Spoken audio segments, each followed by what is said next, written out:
We'll start with Annie on your left, Matt. Can you take us through the decision to bring Garcia up to lead off and how your lineup kind of shuffles a bit facing a lefty today? Yeah, a lot of things went into consideration there. Mike Kell's been swinging the bat better. We feel like he raises his level of competition a little bit in these atmospheres, and we're hopeful that he can get on and create some havoc on the bases. Far back at the tables, Taylor. Hey Q, it's a kind of a crazy day for Kansas City folks. They have the Chiefs and the Royals playing at the same time. Probably electric back home in Kansas City. Can you just talk about how neat it is and just the shared respect and kind of support you guys are showing each other, the Chiefs and the Royals? Well, I can say from my perspective, once we moved to Kansas City, I've never seen anything like it. The support for the Chiefs last year, phenomenal. You know, you're in your neighborhood and they score a touchdown, you hear cannons going off. You know, parties every weekend when they're playing. They've been extremely welcoming to me and my family, and the coaching staff and the relationships we're building with those guys has been great. You know, I went out to practice once last year, and Mahomes came right over to ask about the bullpen, and you know, like everybody's interested, right? And I think the setup we have there is very unique with both stadiums side by side.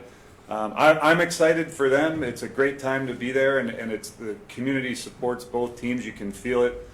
Just walking down the street, you can see more Royals flags out in front of people's houses. It's a lot of fun. It's very exciting. Questions for Q? Third row on your left.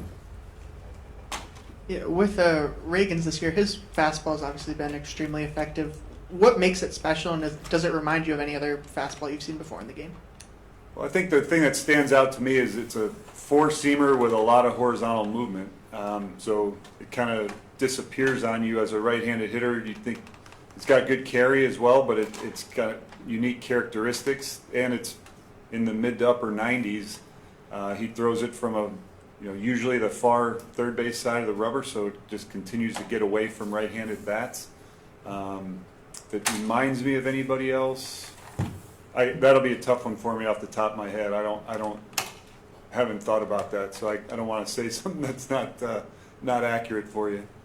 Second row, your right, Matt. Tyler. Matt, when you took over as manager, Salvi had been here for so long. What did you need to communicate to him about yourself or about your plans or whatever when you first got the job? I wanted to listen to what he wanted to say, not what I had to say. I have utmost respect for him, watching him play for all those years on the other side of the field. Heard a lot about him as a competitor. Just the fact that he was a catcher that played basically every single day was so unique. My first phone call was to him to just let him know that I wanted to hear what he had to say, and we were going to have the best line of communication we could possibly have. And I as a manager wasn't going to be able to convince him or anyone else of anything on day one, right? You have to earn that respect. You have to be in there and communicate and show them that you're a genuine person and you back up your word and all those kinds of things. And that's what my goal was, not just with him, but with everybody. What was important to him at the start, and what have you seen the last 2 years about what makes him great? Well, the most important thing to Salvi is competing and winning. He cares more about the community of Kansas City and more about the Royals than anybody. He's been here his entire adult life. This is his family. The community is where he feels he's got a tremendous amount of passion for the community. But as far as baseball goes, he wants to win more than anybody, and that was a huge goal of ours, is to return him back to where we feel like he rightfully belongs in the game. First row on your left, Phil. Hi, Coach. Phil from Show. Momentum is everything in the playoffs, especially in a short season, a short series. How do you feel is the vibe of your team going into Game 2? Great. Yeah, our guys, I've said it a bunch of times, our guys are absolutely incredible about turning the page from one day to the next, regardless of whether it was a win or a loss, right? Because if we had won Game 1, the Yankees aren't going to care about that today. We're going to come out and try to get after each other tonight. So our guys turn the page is better than any group I've been around. Second row on your right, Natalie. Salvi was here a little earlier. He spoke about, quote unquote, he's still working on in his positioning behind the plate, down on one knee, handling those low balls, being a big guy. What do you think it says about him that at his age he's a Gold Glove winner, he's a superstar, he's still making adjustments and wants to improve at age 34?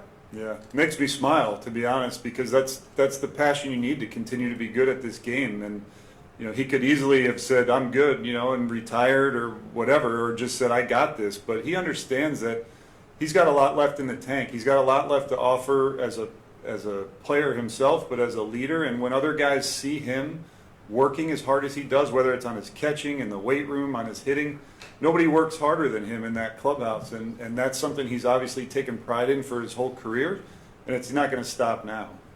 Stay in that row with Rustin. Q, when JJ got Yuli Gurriel, what was the kind of communication about they were going to pick him up? And at 40 years old, were you kind of curious on how he would look, how he might fit in? So we did talk about it. It came together quickly because we knew that it was.